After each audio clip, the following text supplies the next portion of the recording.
bandiraɓe musidɓe tedduɓe yeɓiyankoɓe Pindi TV caggal yettude Allah ko julde rasul sallallahu alaihi wasallam salminde jarnade e ñagade duwaw e neldude duwaw e dendagal yeɓiyankoɓe men to mbawi wonde nder dundu babadamo en getti en garti e kattanɗe jomiraɗo moƴƴo mbayi hunde tene joom baɗe bawɗe baɗo ko hani ɗum hani joom sutura aduna e lakar dokkuɗo en fartange tigui rigui wawde tawtede aset lewru mboy tan ujunaji ɗiɗi e nogas e joyyi ɓe mbi yen mbi hoore bira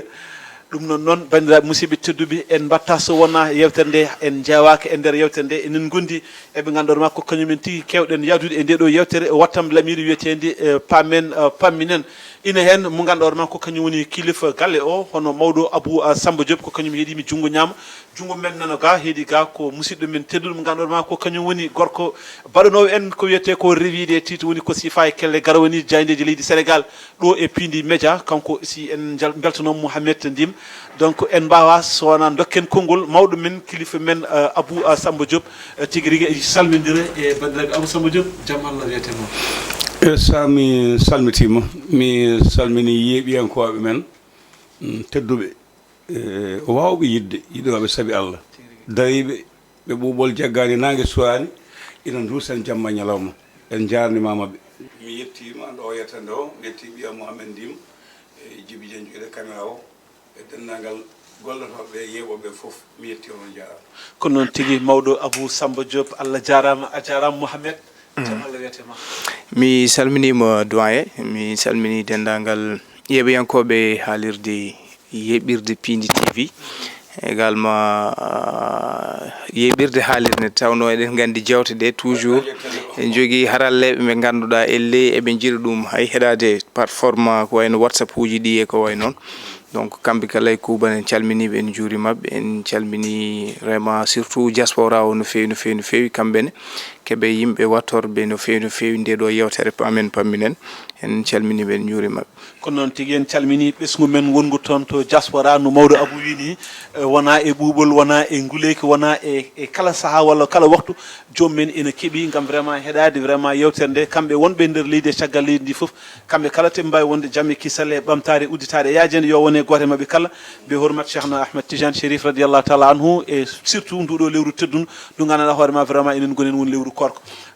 enen jogui hande toɓɓe tati no aadi yaari toɓɓe tati ɗe noon jewten hen ko ganduɗa hoorema ko wiyete ko amnesty woni oɗo loi mo ganduɗa hoorema nannama toon to assemblée nationale suudu sarɗiyankoɓe meɗen ina yarde attaye ɗum ɗon ko hunde ganduɗa hoorema vraiment ina pour yewtide ene gandi mo ganduɗa hoorema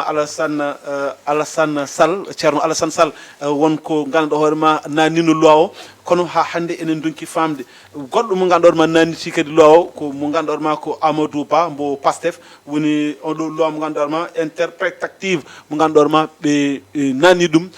kadi ma en jewti hen no hannirni garten e toɓɓere men ɗimmere woni licencement abusif woni ko ganduɗa hoorema yimɓe liggotonoɓe e nokkuji kewɗi e nder leydi Sénégal hande hewɓe enen nana vraiment guittama taw ni ko joguinoɓe CDI vraiment ɗum ko woni woni nen caɗele e nder hen noon ma en jubbo hen ko ganduɗa hoorema ko kañum woni économie leydi ndi woni ko ganduɗa hoorema faggudu leydi ndu vraiment hande ene joga jorto walla ene joga haqqillaji foof ene tundi e wonde économie men o vraiment ene jogui muusal sen gommima ɗon garen e toɓɓere men wattidi woni ɓeɗo ɓe ganduɗa hoorema enen teski kala e saaha nanen neɗɗo o dartinama naggama sokama naggama ga taw kay ko haali ko ganduɗa hoorema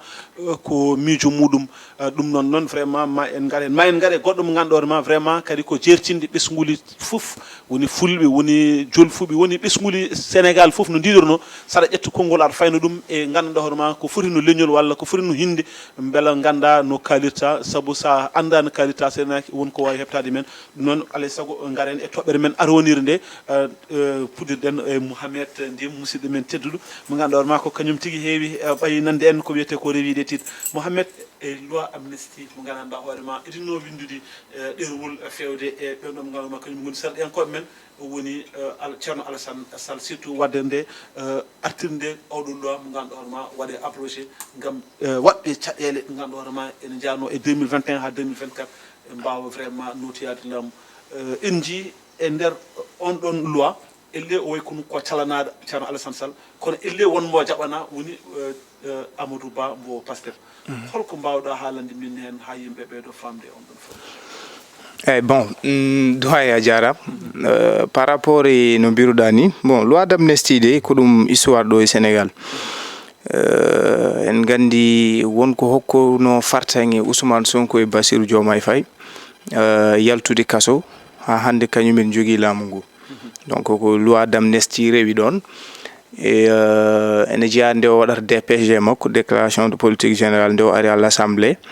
ɓe mbaɗimo hen posé question par rapport e loi d'amnesty o d'après feewuji ɓennuɗi 2021 2024 ko bonna ko maayi ko e ko way noon beele amnesty fota waɗede abrogé ƴeewe vraiment beele ɗum ɗon wastan yejitede e ley konngol makko ni wonde o yanno enen ɗon mayi buguñu mbino oɗon dokka min jiiɗa Aissata Tall Sall yi so tawi on mbaɗi ɗum mon bat subir les conséquences alors abrogé la guila nden noon ha joni hitande ronkama yoɓe gaddu loi d'amnesty parce que wonko neɗɗo haalat less wona ɗum woni quand même waɗata donc heddi ko ɗum gueɗe politique e ko way noon mais il faut en gandi loi o waɗani ɓe arrangé surtout kamɓe camp Pastef e yaadiɓe mum e ko way noon heddi ko ceerno Alassane Sall nanni loi o à l'Assemblée nationale mais nde Amadou Ba numéro 2 kañum ne waɗi demande à ce que ɓe ƴewto loi d'amnesty o mbaɗi ko loi partielle ɓe mbatti ɗon ɓe mbaɗi modifié loi partielle interprétative par rapport et abrogation loi d'amnesty o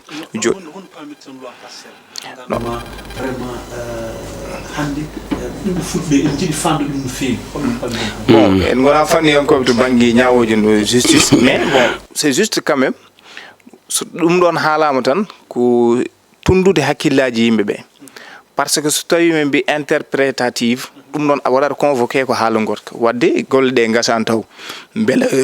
yontani yimɓeɓe mbaɗa ko yiyete ko dialogue alay saago kamɓe acteur warnoɓe hen meleɓe ɓe jooɗoɓe mbawa yewtidde par ce que hankadi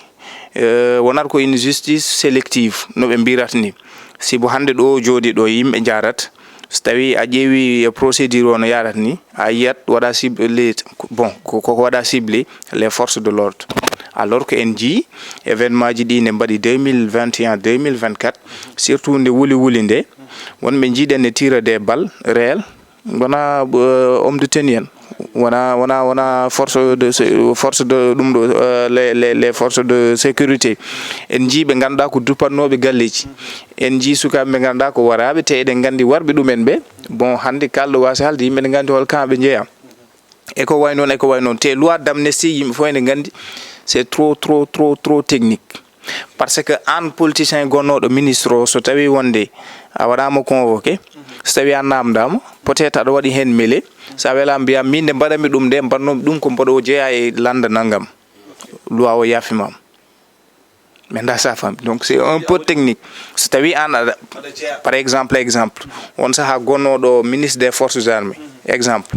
so tawi o yenoma an a hokkino yamirore wonande kamɓe soldare ɗen ɓe yoɓe mbat ɗum ɗo on saaha kanko pour o waɗa protégé hoore makko o yiya nden gonnomi koye camp APR kanko o arta ɗo jooɗo ala fof hol procédure pénale mo mbawi fawde e dow makko c'est pas le cas e ɓen ɓe ganduɗa ko kañumen goni joguiɓe nden kay kisal donc beele hande yontani ɓe mbawa jooɗade yimɓe jewtide ɓe ƴeewa holɗin modalité ji ɗi pori fawde beele ɓen mbaɗen avancé kono fo e wade noon ko gonga yimɓe jaafaki wonko ganduɗa alay saago ɗum safre woni holɗum yimɓe jejjitani mbi ko yo justice waɗe ande ko bonna ko mbasen tan nangude ko wara ko kamɓe toujours mbaɗat convoqué ko wara ko mais ko bonna ko dupa ko wujja ko ɗum ɗon jeeya koye loi d'amnesty donc ɗum ɗon fof ko hen wadde sa tawi interprétative o waɗoyre convoqué tan min e yiyandam ko une justice sélective c'est juste addoyde les forces de l'ordre e ko way noon ɗumen nawde ɗumen toon to non ko wambude ɓiɓɓe mum ne fiya ɓiɓɓe heddiɓe ko ɗum woni ɗo donc bon c'est juste yiide quand même c'est vrai que eɓene ɓe puɗɗima rutade caggal par rapport e on décision moɓe ƴetti kono ko yiide tan loi d'amnesty o kadi mbawen siftorde loi o so tawi ko gonga o waɗama appliqué omo waɗe Ousmane Sonko rultor prison seul Bassirou Diomaye le président de la République on ala loi o ɗum mais Ousmane Sonko mais ko ɗon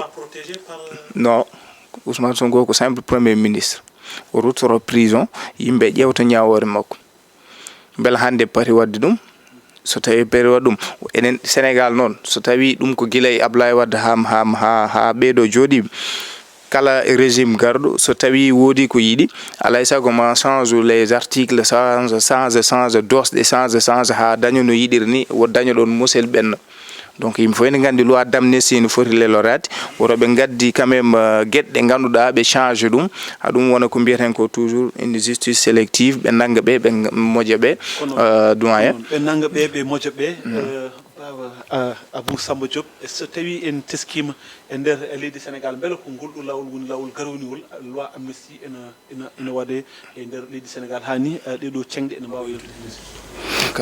a jarama Abbas mi heeɗima ɓiyam ndim ko haali ko min mi wona fanniyankita banggue sariya eyyi kono noon ko mbiɗa ko wawi jabade commentaire uji ne mbiya wonde à chaque fois ɓe mbiya Abou wiyata ko wonde mi wona fanniyanke te sa haali e ɓeeɗo faam kono ayi ko neɗɗo janggani wawa ko wawa ko setta no wawi hen hinno ko sagam noon hande mboɗi no toɓɓe woto ɓe tan kono wawa wonde c'est à dire diwtugol lotissement aji mbaɗaɗi Sonko yewtiri mboɗi kaale woni aéroport Léopold Senghor gaddano eyyi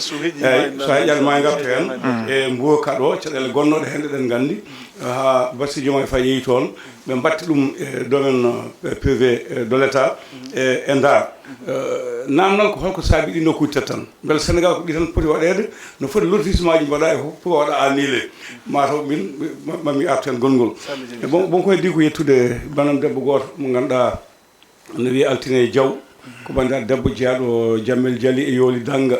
ɗon koye nder Guénar woɗɗani tigga se walla tigga yene ko bandiraɗo debbo moƴƴo ko bandiraɗo debbo tedduɗo ko femme d' affaire ko commerçante ko neɗɗo sukata banggue duuɓi kono ko mawɗo to banggue haqqille kadi ko sudda leñol amen so haala Allah wonde debbo bonani wonde gorko bonani woni wonde ko jasde bandu men ko moƴƴo ko dimo ko teddu ko fayi so wuuri kadi o woppani ɗo mo jogui galle makko ɗo ko neɗɗo moƴƴo teddu no feewi hande o ƴetti arde yiide nokku o ɓen mbimo bisimilla makko kanko miñi men mbaɗi men bandiraɗo debbo Altine Diaw en jettimo no feewi yettude Abou Boubou Sow mo ganduɗa kanko ñantimo jeeya ko bokki walla mbiya garano Abbas Marté normalement 1962 ha 63 ko adi ɗum ni ko adi ɗum 62 63 kono sen garti ɗon ma en taw amnesty mo Mamadou Dia en mbaɗɗan o walla Jojo Ndiaye en le 20 fo coup d'état de 1962 jiida e oɗo donc amnesty légal waɗɓe ɓe tan andaɓe ɓe tumanoɓe ɓe ko ɓen tan jaafa mais won woɓɓe wonnoɓe hen bondunoɓe wonnoɓe règlement de compte tawi ngala hen ɓen jaafaka sadi jinno wiide oɗo amnesty o huɗɗinoyi 94 eyyi 94 oɗo huɗɗinoyi ko dendagal bannoɗo bondunoɗo kelnoɗo e untunoɓe pop yo jaafi ko ɗum woni ko haawiɓe ɓe ko saabi laamu jawtu ngu Macky Sall ƴetti oɗo décision beele wano wonde suɓade wiyede kaari mais an ɗon joni est ce que aussi Macky Sall suɓiranoki ɗum tan pour vraiment mberma jaam ɓatto par ce que Sénégal tolninoɓe nokku ganduɗon heewi no caɗele par ce que vraiment yiya hulɓini yiya yimɓe fof ko paari hen kadi est ce que Sénégal jogan rewɓe bono est ce que wona ɗum woni ko sababu mo ganduɗo président Macky Sall ƴetti ko ɗum ɗo namdal jaɓɓatake namdal kono ko wiyete koko haɓata baji koye baji ummoto aɗa ñippira cumu ndiyam ɗam bonnanma janggo beele koɓe jalti ko bonnande wonde hande nde bonnanaɓe ɓe ewaɓe ɓe ngala caɗele ça aussi to banggue sariya foti suɓede décret ji ni potani saabu laamu joni tono yaafo sokaɓe so yaafo sokaɓe 31 walla feet nangamo wona yimɓe fof jaafata jalta kaso wara suɓaɓe wonɓe laawol wi ɓeene jogui droit accede ko politique jeggiraɓe ko nangam jeggira ɓeɗo pen moɓe jogui o laawol wiyani ɓe jaafe wadde amnesty général aduna tan ha laaɓiɓe foof min mbiɗa meeɗa teskaɗe mo Sénégal Ibou Ndafa nde wari oɗo Demba Diop ministre 67 Thiès wiyanoma yo waɗe amnesty kono hay amnesty mbaɗa ɗo woyani hono da ni henna Moustapha Lo 67 encore nde wino Fella Senghor biyeteɗo Seydou Sow jaggi ɗum jagganoɓe ɓe Moustapha Lo wama d' accord mais waɗaɓe amnesty ɓe ko jeenoɓe hen ɓe wiyanoɓe ɓe totno pistolet o ɓe gadduno caggalidi de complice tumaɓe hen ɓe mais oɗo amnesty e min seeɗa ko gandumi e histoire seeɗa hono makko meeɗa wadde Sénégal heddi ko mawɗo leydi ndi no mbiɗa ni jaaki hakkille mum uddi ɓe kaalaga wadde way faman ɗum neɗɗo o mais noon safa ina wonta ñaw par ce que nguɗo ñaw hande ngu weɓata saffude ceerno san sall ko haali ko gonga muɗum sono wannoɓe arrangé ko gonga ɓe jawtintuno nden ko ndimi ko heeɓe mabɓe duttoto kaso heddiɓe ɓe juuɗe paye man cocktail molotov wayaɓe ɗo wangoji bonɗi ɓe nan ɗon jooɗi hande hay goto ñawata ɗon par ce que ko yafaɓe wadde mbaɗi ko waɗi ɓe arrangé haɓe mbawa yaltude heddi noon makki ne wawi sikkude ko ɗum noon safara o wonta ñaw kono kam ha 94 ko oɗo haala ɗo jooɗi ko sa ƴeewi nde uma bolonde jooɓen 50 mille jibo kayen gon étudiant ala ko waɗaka Abdoulaye Bathioulene Samba Julde Thiamen amnesty ina waɗe kono meeɗa waɗɗede ni min yiyandam e leydi Sénégal ko noon amnesty meeɗa wayde hono oɗo amnesty vraiment en tout cas wonti jakmum e dendagal ɓesguji Sénégal naaɓe fof par ce que so tawi wiyama ene ƴette mo Alassane Salo ene woppe mo Amadou Ba en ɓame ɗum vraiment ene wawi taw ma haqqillaji tumdu hen no fewi no fewi ɗum noon enen ñaago Allah subahanahu wa taala nde Allah wallat en ha ɗum ɗo o wawa artude e lawol normal vraiment Sénégal waɗa mérité routine démocratie mum caggal Mouhamed min garen tan e licencement ji ɗi ganduɗa hoorema woni licencement abusif ganduɗa hoorema hande ene teskade nder Sénégal kala ɗo jawɗo walla kala secteur mo ganduɗa ma taw yimɓe joguinoɓe contrat men taw ko CDI ene guitta e nokku men sababude wiyede wonde tumede kañumen jeeyaka e lande gonɗon ɗon walla ni vraiment dokkaka foddeji men no potini reculede foddeji men ɗum aussi holko ɗum riwtatma eyyi gonɗen koye lew mois de mars ne hawre lewru korka mboɗo sikki ko ɗum histoire par ce que koye nduɗo lewru ɓe jalti prison ɓe laami ɓe jalti prison ɓe kumtoyi ko toon to galle lamorgo to mais yimɓe ne moƴƴi mbaɗen convoqué holko joƴƴiniɓe to laamu to kalda ko haala situation économique du pays hande licencement ji ɗiɗo ɗi jiiɗa sa ƴeewi hande ɓen ɓe wotannoɓe hande e nder temedere kala hen capanɗe jeetato ɓe ko sukaɓe te sukaɓe ɓe ganduɗa ko kañumen mbanno porté le combat projet moɓe kalanno sukaɓe mbaɗ ɗum embrassé sa ƴeewi ne jeeyno e susuji sukaɓe ko yaade ha dañi ko yiyete ko rupture de confiance hakkude mumen e régime gonnoɗo o nande ko welata ɗumen e projet o ko mamin gaddan mon golle mamin mbaɗan mon mamin mbaɗan mon mbaɗi sa ƴeewi électorat jeune ko kañumen joƴiniɓe laamu ngu joni so tawi hande ɓen ɓe gaari toujours mi haala ne jeeyani e discours battintoɗo e Ousmane Sonko ko nde o yeehi e quai de pêche goto o yindirtode rewɓe sukaɓe woyima yaaɗo mon donc dañde hay mo jeyɗon lingu walla mon jeeyi lingu capannayyi hande lingu jarat no foti goto temedde ɗiɗi mi anda temedere matam total dépense hay ɗum ne ko yabboy temedere temedde ɗiɗi donc ɗum ɗon tan ko ɗum élément mo ganduɗa bon ko premier ministre hay so wala article kam e leo jooɗo yiyama e ley sa waɗimo attaqué mais une personne noɓe mbiyata ne assimilé ko ɗon nderoɗen seeɗa assimilé au président voilà donc ndenden ɗo jimi tan ko hande woliya ɓen sukaɓe joguinoɓe souci to banggue sa ƴeewi taux de chômage Sénégal wasi ɗumen jogade golle ɓen ɓe ganduɗa ko ɓurno ko hewde a yiyat joguiɗo master jaaɗo dañɗo bac plus eko fawi kañumen jeyata ɗo hande ko kañumen goni livreur en kañumen jogui cakcakuji ɗi ko kañumen jogui donc ɓen sa tawi a dañi ɓeɗon nde ɓe gari nde ɗen balɗe en jii migration irrégulier o ñande foof ma nan laaɗe naggam walla ɗe natoyi ɓe naggama Maroc ɓe nana Mauritanie ɓe nana an sa ari aɗa foti jogade hol stratégie mo poɗɗa fawde wallude sukaɓeɓe haaɓe daña golle kono kara wona ƴettude sukaɓe koɓe acte moɓe gadi wadde senen ciftoro adi riwde ko port autonome de Dakar plus de 700 et quelque hande ɓe jaare 781 personnes mais souvent enen nana e nder média ji ne kollita wonde plus de 30 000 personnes ɗo Sénégal taw ko liggotonoɓe nokkuji ɗi koko guitta e nokkuji men par ce que riwa koko ganduɗen ko tan heccangi ko ICS industrie chimique du Sénégal CDO bâtiment a faami CDO bâtiment ko disponibilité walla wona voilà donc heddi ayi déjà eɓen jiiɗa wadde manipulé wonde yiide wonan non waɗi licenciement ji ɗi ngannduɗaa ko départ négocié minimum mboɗi rewdemo bon sen ƴeewi gap gonɗo ɗo hannde eɗen jogii probléme min mbaɗa départ négocié min tottuma nanngam million jaha kono hay ɗum wannoɓe ɗum ɓe donki heɓde kalisaji mumen a nani heccanki haala ɓen ɓe ngannduɗaa ko wonɓe ministére fami won jaɓɓe ni on ɗon négociation wonno minimum mi jaɓi woppude wayno mais a jaɓat par force non condition ji ɗi pawantuma ɗi par force a yahat heddi noon ko so tawi en kaldi kadi aussi en nandori consensus waɗi ene moƴƴi goto men fof waɗa respecte ko halno ko jimmide tan ko ɗon Abbas hande so tawi ɓe ngari kamɓe ponno ko ƴewde ko wayno DER nan ɗo ko wayno cellule aji goɗɗi nan ɗo ɗi ngannduɗaa ene mbaɗa accompagné sukaɓe ñamlude ɗumen kalisaji ko way noon beele ɓe potano ƴewde kalisaji ɗi ngannduɗaa maɓe tot sukaɓe mbawa golla waɗ ɗumen accompagne ɓe wona yiide hannde so tawi a rewi 100 personnes yimɓe temedere walla 100 no foti ɓe ndiwɗa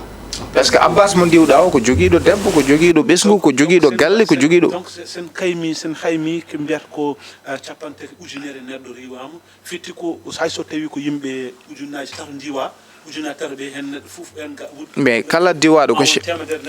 kala mo ndiwɗa ko chef de famille donc ɓen ko fawi mum charge mo jogui o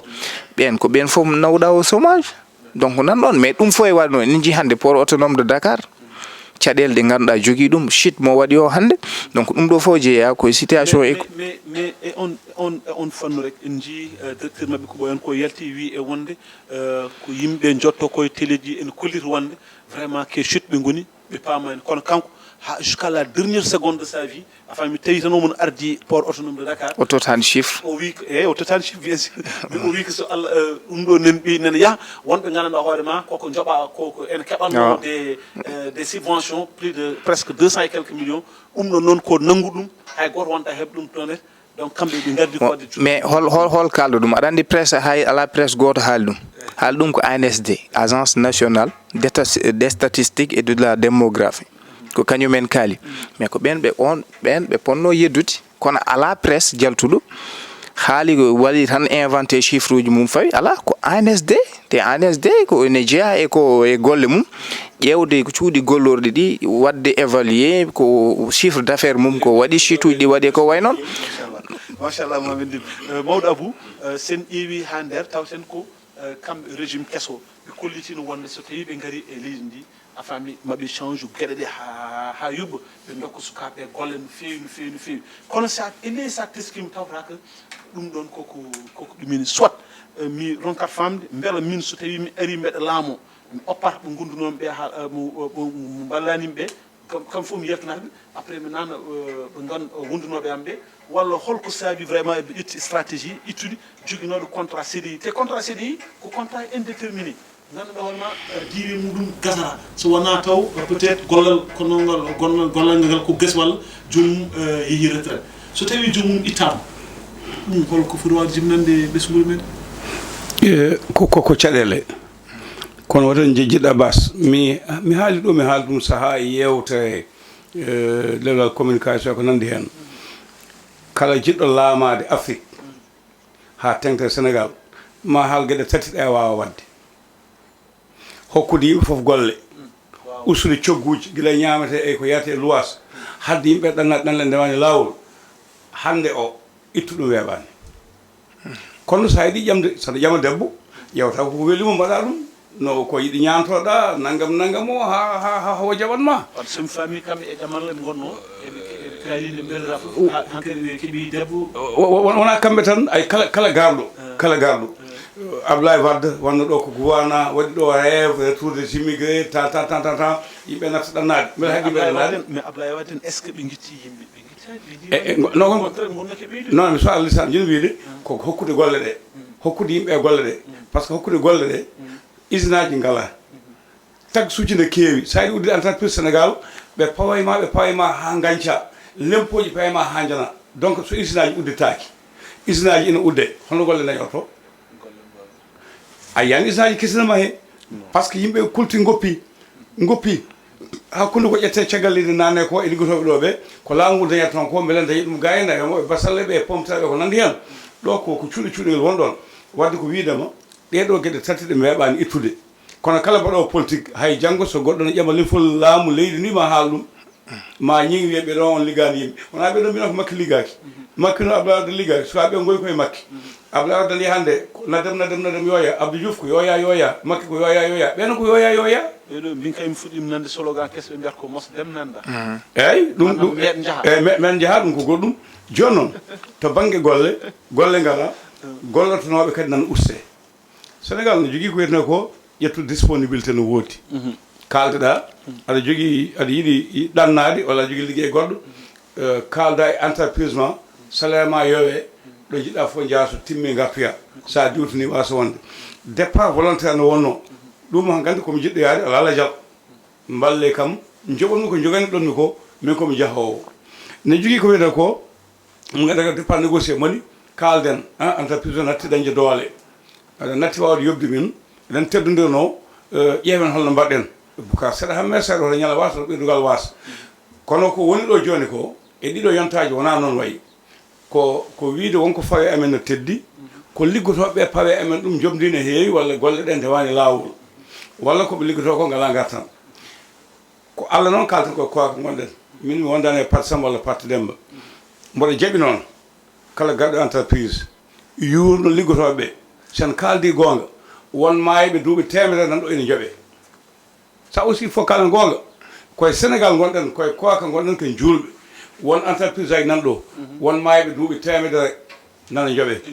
wonɓe ganduɗa ñande ƴettande nana keeɓe gomumen ɓeena ndema ɓeena gayna ɓeena paye banggueji goɗɗi ne ɗanno ene jeeya ene jooɓe ñande foof wonɓe ganduɗa ko mbaɗi démissaire salleji mumen tan galleji mumen prix fof naaɗo ƴetta kalisaji mumen mais mare mbawa wadde ɗumen identifié par ce que min somi ƴeewi président Macky Sall no ƴettude laamu kanko o waɗi opération ba noon fattude e enseignant ji par ce que ha o ɓe tawi ɗo des enseignants fictifs ɗon guurdani eyyi après mais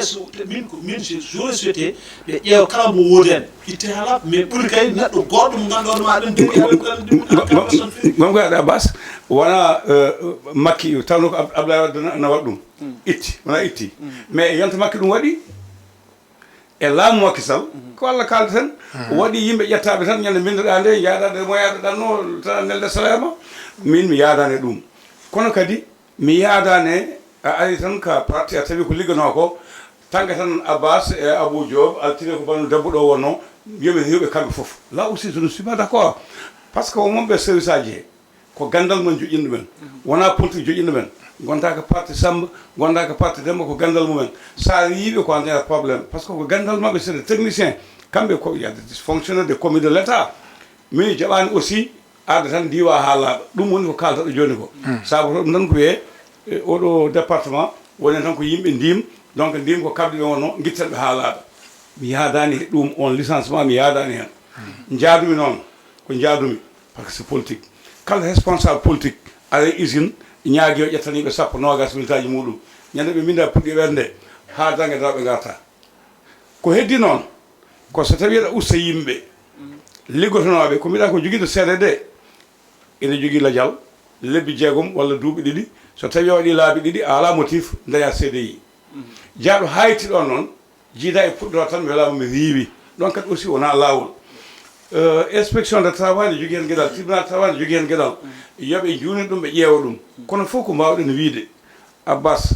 kala ko hendu nanne e gasa wiya wawa yaltinde kono kala ko maire addi ko meƴƴelde nawata kala ko ɓeɗo jedduno ittude ɓe soɓe mbaɗi ko way noon ɗum wawi ittude ɓe ɗum wante min ɗo joni tribunal de travail et inspecteur keɓe kadi e oɗo fannu par ce que aussi kamɓe ne rôle mabɓe yonti eɓe ƴeewa par ce que neɗɗo keɓɗo contrat mum sédi so tawi vraiment riwama vraiment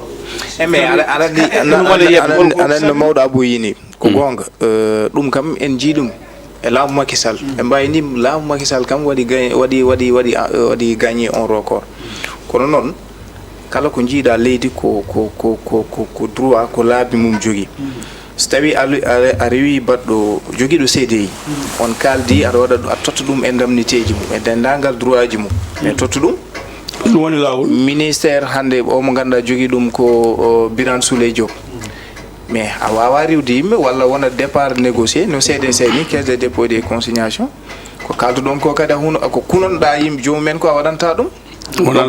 sen ƴeewi hannde port autonome de Dakar caɗeele jogii ka waawa arde aan ka keso yiide ɓeeɗo ko Macky Sall addunoo ɗumen ɗo so a ƴeewi hannde ne jeyaa chituuji ɗi ngannduɗaa ɗum ɗo ko kañum woni yummaare port autonome de Dakar nannguen caɗeele ɗe omo ngannduɗaa ko Waly Diouf Bodiande ari rewi ko ɓeen ɓe ngannduɗaa ko les directeurs d' exploitation so tawi joomum compétence mo jogii o ñeeñal ngal jogii ngal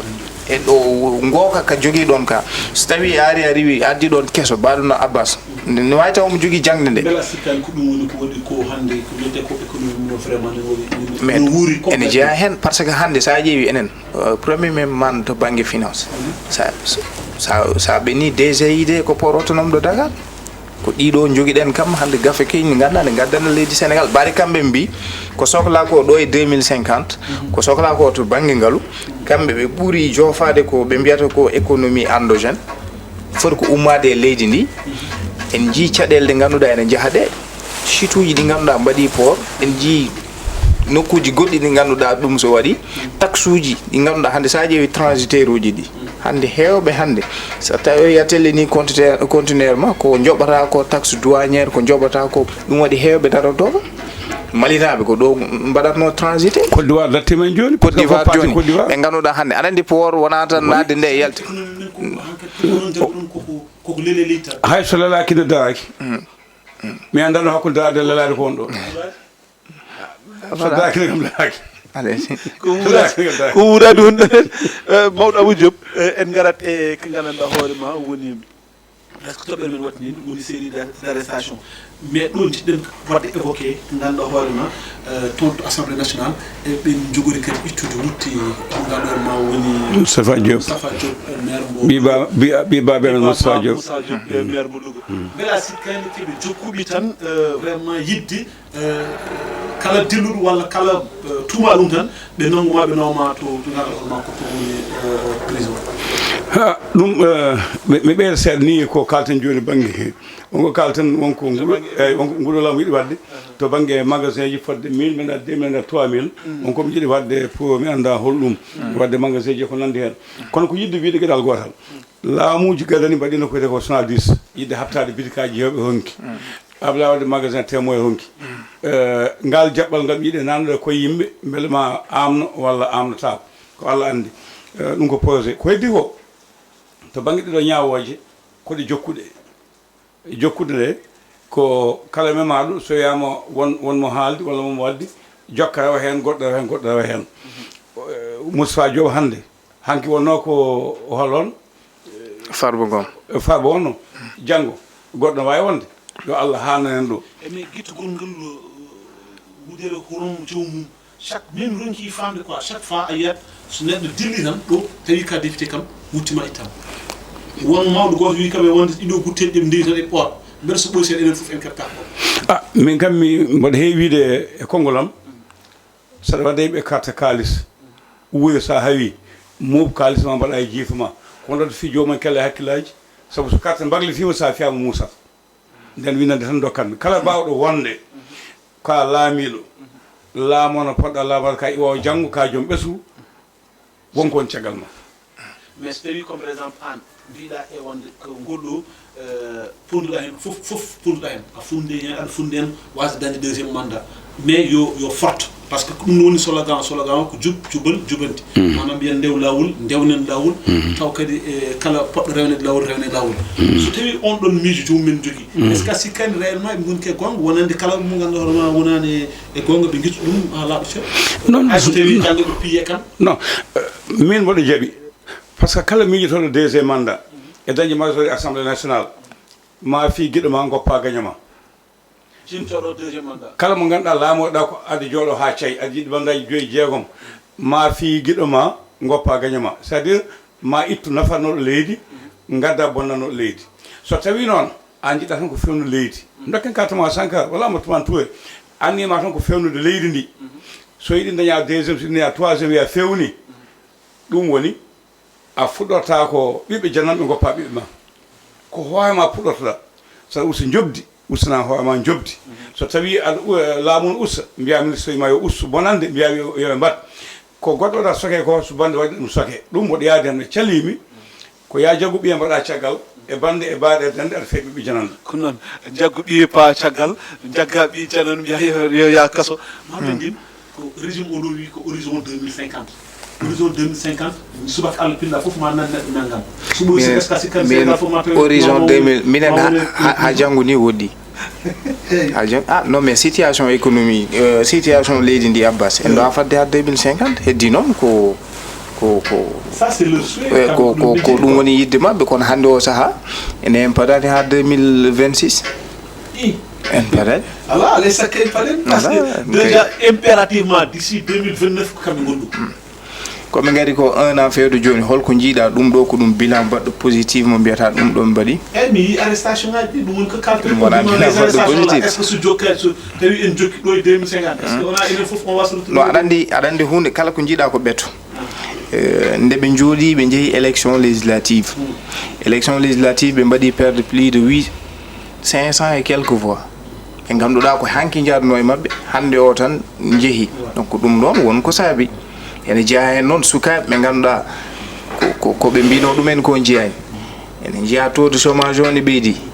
ene jeeya hen prix ji di be mbino di mawdo abou halinane e laamuji di kala gardo mayi mamin ustu prix di mais Macky Sall au moins won quand même darne de wonno hen Macky kanyum le ari FMI yamirin dum wonande yo ittu subvention ji wadanno e courant wadanno e ndiyam wadanno e hani e denrée alimentaire Macky Sall non pourtant en jingudo lam au moment où hande pétrole men en bati yeyde dum déjà 2024 do be dañi hen 595 milliards déjà yimbe heben be maranum annoncé wonande besnguji di hande carburant buri cher e goddum hande ala ko memata ye dum do de ko dum subvention lamgo hande facture de bangi courant buri cher donc dum do foko dum des problèmes de ganda hande a wawa yide bilan mabbe ne wadi positif heddi non to bangi justice no biro dani ko no mawda bo yini a wawa molde besnguma ada fiye wodbe Moustapha Diop iti immunité parlementaire mum so be ummi be pay ko Abdou Karim Sall déjà wodi député baddo saisir bureau de l'Assemblée nationale donc dum won do ko be biata ko une majorité mécanique dum woni ko wodi heddi non so moi je disais majorité mécanique junjuna hayri hala presque élection ngaji di petti kena tolno 500 et quelques voix 500 quelques voix donc yewoya non do 2029 kambe dan kam alesema beedu stade mais ça jibi même comme par exemple hande ça yi ko rukibi ko dole to Assemblée nationale est-ce que wona parce que on don lam ganda orma rukiri kala goddo ko raw gaddu Pli Forest non raw gaddu manam ko ganda orma der élection ngaji de fami an joni kala do garda so tawi an buri neddo gotan an bafta député condition funawa est-ce que wona dum woni parce que sa khaymi comme président opposition ko dañ ko khaymi pouvoir hande ko dañ ko tawta goddindren hayta ay ketu bangi équivalent temedere quelques bon dum non ko yide tan doyen alay sago be jewro statut député andi député ko député toujours mbiano député ko dañi ko ala ministre dañu dum Ousmane Sonko dañan dum parce que député ko famdi ko fo ma dañi 60000 neddo jettando mo kartaliyam min ko odo mbodi nawde dum à l'Assemblée nationale donc so tawi suffrage direct kanyum yarata à l'Assemblée nationale wad so tawi dum don wadi ene moji jango e jam wona ko abe le cas de Moustapha Diop odo problème est ce que ne fonno hande Moustapha Diop levé immunité parlementaire mum ité noto yaade justice hakkunde mum e tabaski ngom mais ko din affaire privée kadi mbasen yejiddi don yobe mbaaru don sess aussi adandi député est tellement protégé de telle sorte que mais qu'est-ce qu'on a mais Moustapha Diop c'est un ancien ministre ancien ministre de mana dum haute cour de justice joni hol hen ko kanko hol ko foti hen hol do foti notade donc dum do fo ene jari jewde be mbara sese be jeewo le cas de Moustapha Diop kadi jeewe statut député wana hande min belama tan jom dañi problème min boro dum wana hande le cas de Abdou Karim Sall parce que ari à l'Assemblée nationale hari Ousmane Sonko ko wela dum tagi be mbadi saisir en ce que yo ƴeewe affaire 95 milliards mo ganduɗa sodino to bangue arbe e ko 45 milliards 45 milliards donc bele hande yontani en kalta to hange bangue justice bele koko aji bele ene wadi transparent ko wayno dum en ciusayi non parce que en ji pôle judiciaire financier ko fuddi ko feere joni holbe fuddi nodduti hol kambe be ngoni en ji justice o Ousmane Diagne mo yimbe jogino yaakar yide yimbe fof ji darni mum do wattindi do e haala Ousmane Sonko holno dum way en wadani transparent Ousmane holiti kanyum ko les ministres là ngoni ke jimani mudum te kadi wot hay goro suut kongol wi e wonde ministre uji wona politique nomi dum ke jimani magul kalen bo wi yow do ko don yawa dans une démocratie normale leydi ni ganduda que adandi ko nobe mbiyata ni tan ay no seeno way foko non gundoji mum bayata donc so tawi hande leydi ƴewrete tan koye dirigeant ji mum donc so tawi ɗi o haali ɗon ɗin haalaji ɗum kadi vraiment no ɓe mbera ni tout pays marche à l'image de ses dirigeants so tawi hande ɓe kaali ɗum kamɓe ɗum ɗon hol ko janggo Sénégal ɗo ƴewrete yimɓe ne ganduno Sénégal ganduɗa ko joguiɗo justice joguiɗo démocratie joguiɗo wellitare an neɗɗo wawde haalde miijo ma tawi noon aɗa reeni dosɗe e kuule e ko way noon donc ɗum ɗon so haali ɗum mbawi waɗoyde convoqué ni ministre de l'intérieur ministre de l'intérieur ministre de la justice ministre des affaires étrangères ko wonɓe rattaché directement toon de présidence de la république wona toon paaɗen jiɗɗen yiide tan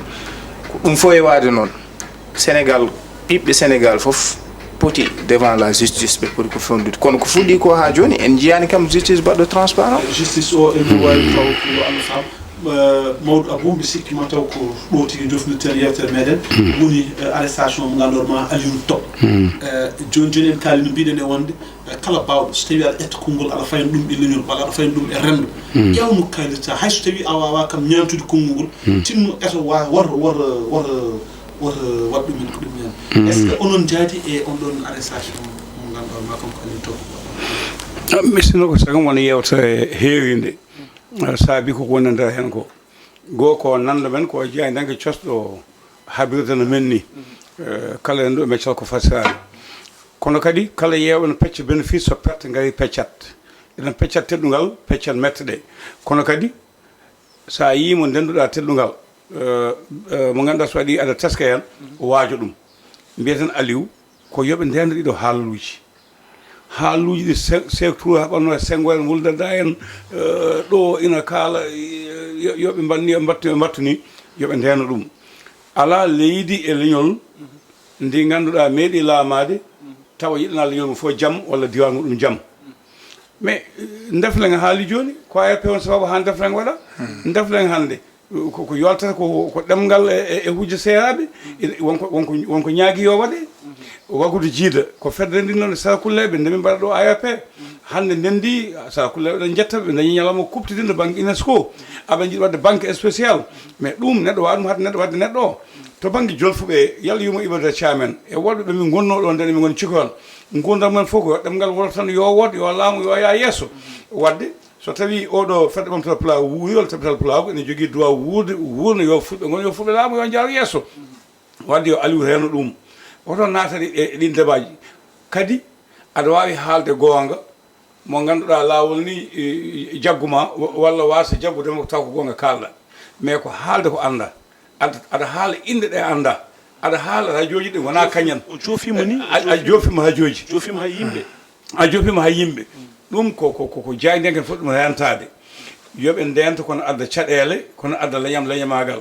yoɓe goppu ɗum e leydi ndi ɓe ganda ɗum haaɗoyta premiére guerre mondial deuxiéme guerre mondial ko haareji diine haareji ɗemɗe ko ɗemɗe cektata diineji saabi Allah wanda e jikko ton ko yoɓe gaccu ɗum yoɓe ndenta ɗum ɗum jinmi haalden ko heddi ko noon ene jogui ñande wonde so tawi dañi yewtere yañje eɗen mbawi haalde hen ha heewa ko noon tigui ko noon Mohamed mi sikki gasi ha laaɓi seeɗa mataw au moins hay soko brèche tan aɗa andi kanko Aliou Diop o wiine e wonde Aliou Top lito jaffoɗon kanko o joofinoma haw gasni o rutti kadi o yiiɗi wadde corrigé o ɓeydi kadi ɓeydi e ko haalde ko anda tan no mawɗo Abou yini ayi plateau ji ɗi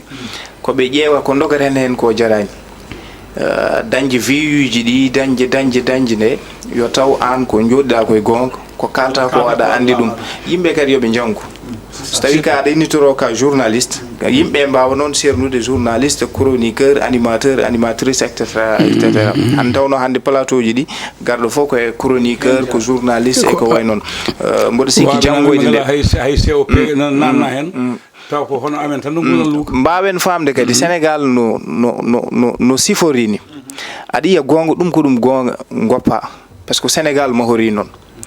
ɗum ɗo koko foti haalede an to banggue code les béaba du journalisme to banggue code éthique déontologique wanno hokkuma yomi haal ɗum kono sibu rendu Sénégal no sañori ni mi deƴƴam wasa haalde ya ɓedɗo musidɓe o haaloyti ya haal gonga a jagguetake mais ɓedɗo musidɓe o ɗo musidɓe o haalɗoto ɗo musibo jangen jogol jibinde wala ken dupleji wala ken bonde ne an beɗa ya deju ɗum Sénégal mahori noon doyen kala ngol leñol ngol memɗa museta an hoore man tawno yimɓe fof ko gotum kadi ko ɗum hunde fonde rentede sen ji hande leydi Bachar al-Assad en ji hande communauté makko les Alaouites ko fuɗɗi ko fawede dow mum presque heedani hen caggal ko yiide tan wonɗo joɗoɗo aɗa haala cikka ko kalɗa ko haaɗi koɗo kalɗa ɗo tawi noon ko leydi pusɗa donc yo yimɓe mbattu hen hakkillaji leydi pusɗa banda musidɓe tedduɓe émission men paamen paminen gasi ha laaɓi ceer hande noon vraiment mawɓe ne ñanti no fewi mbiɗa yinno namdade ñantugal ngal kono noon mataw ɓelle hoɗe waɗi ko gasi kono noon hayso ko meftanta mi ñam joom ga an joom sen ga an wi Abou Boubou Kawnga so Abou Boubou so kanko ñantimo ɗo wutte kono kadi koko ɓooyi wona hande fuɗɗi en calmini Aboubou mais Mohamed Ndiba ñanti hande posam tan wallahi wadde mais yeɓomi yeɓiyankoɓe vraiment kamɓe ne aussi e joomen entreprise en ɓe ɓe mbawi vraiment huccude yimɓe Abbas en calmini mawni men Altine Diaw mo ganduɗa hande ari ɗo waɗi rendre men visite ari e galle o vraiment en beltanimo en calmini bandiraɓe fof voilà kadi ma jokkodira makko solo inchallah jittuma min jarnuma par ce que oɗo visite ko ɗum visite baɗɗo fayida e wonande amen en tout cas wonande piinde média fof e inde mawɗo men Abou Diop min calminima min jarnuma min ñagonoma Allah kadi ndo Allah junnata balɗe ma golle ɗum gonɗaɗe e dow musiyo yi bababou noon yo salminorde ner Rougui o wi ya salmin ner Rougui nene Rougui sokhna Dieynaba e sokhna Rougui mais wona goto joguimi e kadi e goɗɗo jogoɗo awrede o ala kaw assalamu aleykum bandiraɓe ko ɓiɓe ma ciftintuma tan ɓiɓe ma ciftintuma ner Rougui naati galle o e aɗa andi somi neɗɗiɗa taw mbamuno fiyaki tono gojji ko gonga ma noon haalde gonga wadde nen Rougui min calminima Seydi min calminima no fewi min jarnuma donc bandiraɓe musidɓe teddiɓe émission men gasi ha laaɓi so Allah lamɗo jaaɓi ha aset paɗo so Allah lamɗo jaaɓi inchallah